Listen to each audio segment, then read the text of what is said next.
इलाहाबाद में गंगा ग्राम सम्मेलन में वो शिरकत करेंगे और स्वच्छता रथों को हरी झंडी दिखाकर रवाना करेंगे। साथ ही सीएम अपने दौरे में गंगा के किनारे बसे 122 गांवों को खुले में शौच से मुक्त होने की घोषणा करेंगे। इसके अलावा गंगा किनारे के कुछ गांवों को गंगा गांव भी वो घोषित करेंगे। सीएम के साथ केंद्रीय मंत्री उमा भारती, डिप्टी सीएम केशव प्रसाद मौर्य, नगर विकास मंत्री सुरेश खन्ना के साथ ही कई अधिकारी रहेंगे। सीएम संगम नगरी में होने वाले अर्ध कुंभ को लेकर कई योजनाओं की घोषणा कर सकते हैं। इसके अलावा यूनाइटेड कॉलेज परिसर में लोगों को वो संबोधित भी कर सकते हैं।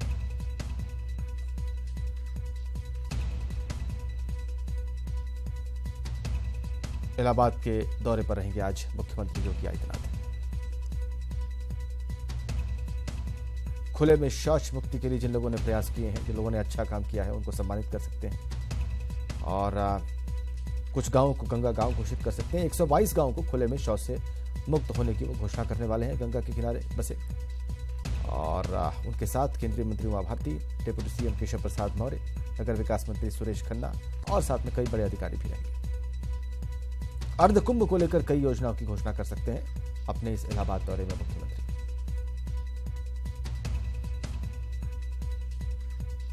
लोगों को संबोधित करने की उनकी योजना है यूनाइटेड कॉलेज कैंपस में। नरेंद्र हमारे सहयोगी इस वक्त हमारे साथ सीधा जुड़े हुए हैं। नरेंद्र, बहुत सारे कार्यक्रम हैं इलाहाबाद में मुख्यमंत्री के और ये सारे बहुत ही महत्वपूर्ण जान पड़ते हैं।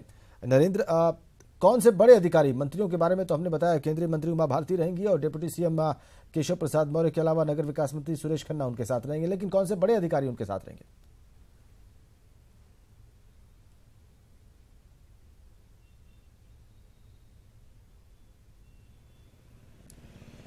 नरेंद्र, आपको मेरी आवाज मिल रही है?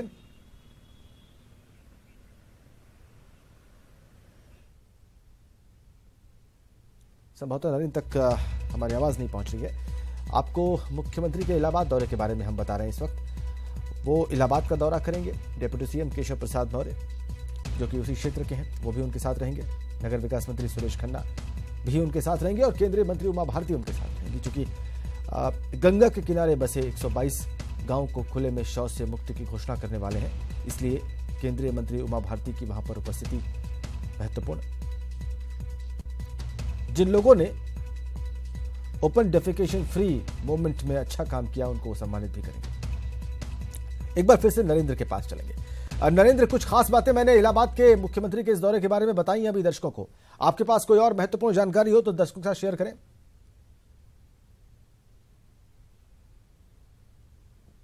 बिल्कुल, सीएम योगी आदित्यनाथ का दौरा है, वो इलाहाबाद आज जाने वाले हैं और इलाहाबाद एक धार्मिक नगरी है और बीजेपी के एजेंडे में रही है, फोकस में रही है। जैसे ही सीएम योगी आदित्यनाथ की सरकार बनी थी, उन्होंने तमाम धार्मिक स्थलों की साफ सफाई और सुरक्षा व्यवस्था के लिए पैकेज का ऐलान किया था, उस पर भी काम चल रहा और एक महत्वपूर्ण स्थान होने की वजह से इलाहाबाद केशव प्रसाद मौर्य का भी क्षेत्र है, जिसको देखते हुए वहाँ पे आज योगी आदित्यनाथ का दौरा है। वहाँ तमाम कार्यक्रमों की जो बीजेपी द्वारा संचालित हैं उनका भी निरीक्षण परीक्षण किया जाएगा। उसके बाद कुछ घोषणाएं भी वहां पे हो सकती हैं। निरीक्षण के बाद सीएम योगी आदित्यनाथ जो कमियां देखेंगे, उसके बाद उस पर कुछ घोषणा कर सकते हैं। वहीं निरीक्षण के बाद जो खामियां मिलेगी और अधिकारी जिसमें संलिप्त पाए जाएंगे, कमियां पाई जाएंगी, उस पर भी कुछ कार्रवाई हो सकती है। इस तरीके से देखा जाए तो सीएम योगी आदित्यनाथ का दौरा इलाहाबाद आज का है और वहां पे क्या निर्णय होता है वो उनके दौरे के बाद ही पता चलेगा। लेकिन दौरे की सूचना है उनके और उनके साथ नगर विकास मंत्री सुरेश खन्ना भी रहेंगे। जी राजेंद्र, बहुत धन्यवाद आपका नरेंद्र यादव हमारे सहयोगी बता रहे थे कि कितना महत्वपूर्ण दौरा ये आज का मुख्यमंत्री का। उनके साथ केंद्रीय मंत्री उमा भारती, उप मुख्यमंत्री केशव प्रसाद मौर्य, नगर विकास मंत्री सुरेश खन्ना और तमाम बड़े अधिकारी मौजूद रहेंगे।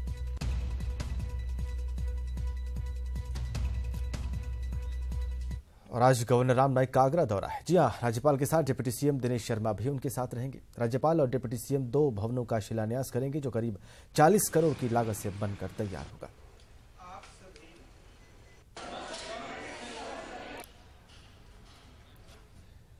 और राजेश गोपीनाथन ने मुख्यमंत्री से मुलाकात की है। इसके बाद प्रमुख सचिव आईटी संजीव सरन ने कहा कि टीसीएस का लखनऊ से सेंटर 2 साल तक नहीं जाएगा और इससे टीसीएस कर्मचारियों को बड़ी राहत मिली।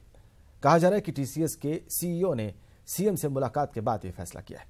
साथ ही यह भी फैसला किया गया है कि नोएडा सेंटर तैयार होने पर कर्मचारियों से विकल्प मांगा जाएगा।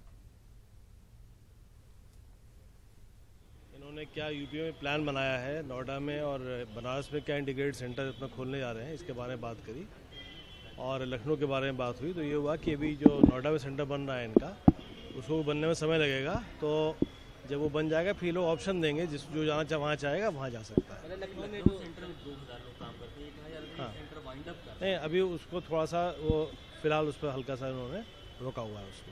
वो भी होगा, वो फेज़ 2 की बात हो रही है। लेकिन अभी जो है ये होगा, जब नोएडा सेंटर बन जाएगा तब ऑप्शन मांगेंगे, जो जाना चाहेगा वो चला जाएगा। और इधर मध्य प्रदेश के मुख्यमंत्री शिवराज सिंह चौहान 3 दिन के धार्मिक यात्रा पर मथुरा पहुंचे हैं। यहां पर उन्होंने गोवर्धन की परिक्रमा कर वृंदावन में लौट गए। इस दौरान शिवराज सिंह चौहान ने भगवान श्री कृष्ण की लीलाओं पर आधारित नवनिर्मित ब्रिज गुफा का लोकार्पण किया और पूजा अर्चना की। इस मौके पर उनके साथ धर्मपत्नी साधना सिंह और परिजन भी मौजूद रहे। कहा जा रहा है कि कार्यक्रम के दौरान मंदिर की बिजली गुल हो गई और इसके बाद मुख्यमंत्री समेत सभी को अंधेरे में ही पूजा करनी पड़ी।